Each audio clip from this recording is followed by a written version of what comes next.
നമസ്കാരം. വരാനിരിക്കുന്ന ലോക്സഭാ തെരഞ്ഞെടുപ്പിൽ പഞ്ചാബിൽ ഒറ്റയ്ക്ക് മത്സരത്തിന് ഇറങ്ങുകയാണ് ബി.ജെ.പി. ശിരോമണി അകാലിദളുമായി സഖ്യമുണ്ടാക്കിയിട്ടില്ല എന്നും 13 ലോക്സഭാ സീറ്റുകളിലും ബി.ജെ.പി. ഒറ്റയ്ക്ക് തന്നെ മത്സരിക്കുമെന്നും പഞ്ചാബിന്റെ ബി.ജെ.പി. സംസ്ഥാന അധ്യക്ഷനായ സുനിൽ ജാഖറാണ് മാധ്യമങ്ങളെ അറിയിച്ചിരിക്കുന്നത്. ജൂൺ 1-ാം തീയതിയാണ് പഞ്ചാബിൽ വോട്ടെടുപ്പ് നടക്കാൻ പോകുന്നത്.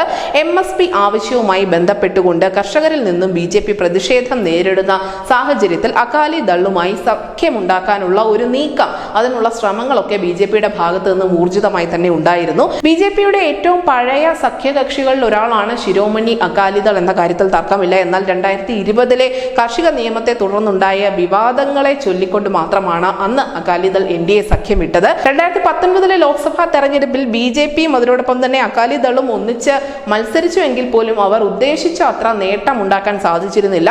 ഉത്തരേന്ത്യയിലും മധ്യ ഇന്ത്യയിലും ഉടനീളം ഒരു ബി.ജെ.പി. അനുകൂല തരംഗം ആഞ്ഞടിച്ചു എങ്കിൽ പോലും ഈ തരംഗത്തെ മറികടന്നുകൊണ്ട് കോൺഗ്രസ് ആണ് ഇവിടെ നിന്നും 8 സീറ്റുകൾ സ്വന്തമാക്കിയത്. എന്തായാലും കർഷകർ വീണ്ടും കേന്ദ്ര സർക്കാരിനെതിരെ പ്രതിഷേധവുമായി രംഗത്തെത്തുന്ന ഒരു സാഹചര്യം ഇപ്പോഴും നിലനിൽക്കുന്നുണ്ട്. ഈ സാഹചര്യത്തിലായിരുന്നു ബി.ജെ.പിയുടെ ഭാഗത്ത് നിന്നും അകാലിദളുമായി ഒരിക്കൽ കൂടി ആ സഖ്യം പുനരുജ്ജീവിപ്പിക്കാനുള്ള ശ്രമങ്ങൾ ഉണ്ടായത്. ബീഹാറിൽ JDU NDA പാളയത്തിലേക്ക് തിരികെ എത്തിയതിന് തൊട്ടു പിന്നാലെ പഞ്ചാബിൽ ശിരോമണി അകാലിദളിനും NDA സഖ്യത്തിലേക്ക് തിരികെ വരണം എന്നുള്ള ഒരു പുനർവിചിന്തനം ഉണ്ടായിരുന്നു.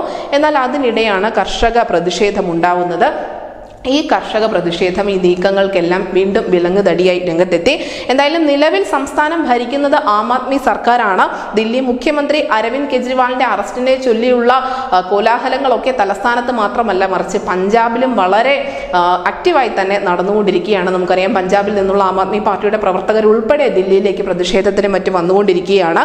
പഞ്ചാബിലെ മാറിയ രാഷ്ട്രീയ സാഹചര്യങ്ങളും കെജ്രിവാൾ എഫക്റ്റും ഒക്കെ എങ്ങനെയായിരിക്കും തെരഞ്ഞെടുപ്പിനെ ബാധിക്കുക എന്ന് കണ്ടറിയേണ്ടതുണ്ട്. നിലവിൽ എന്തായാലും ബി.ജെ.പി. എടുത്തിരിക്കുന്ന ഈ തീരുമാനത്തെ ഒരു ബോൾഡ് ഡിസിഷൻ എന്ന് തന്നെ വിശേഷിപ്പിക്കേണ്ടി വരും. കാരണം ഈ 13 ലോക്സഭാ സീറ്റുകളിലും കർഷകരുടെ ഭാഗത്തുനിന്ന് വലിയ പ്രതിഷേധമൊക്കെ നിലനിൽക്കുന്നുണ്ട് എങ്കിൽ പോലും അവർ ഒറ്റയ്ക്ക് നേരിടാനാണ് തീരുമാനിച്ചിരിക്കുന്നത്. News desk India Malayalam.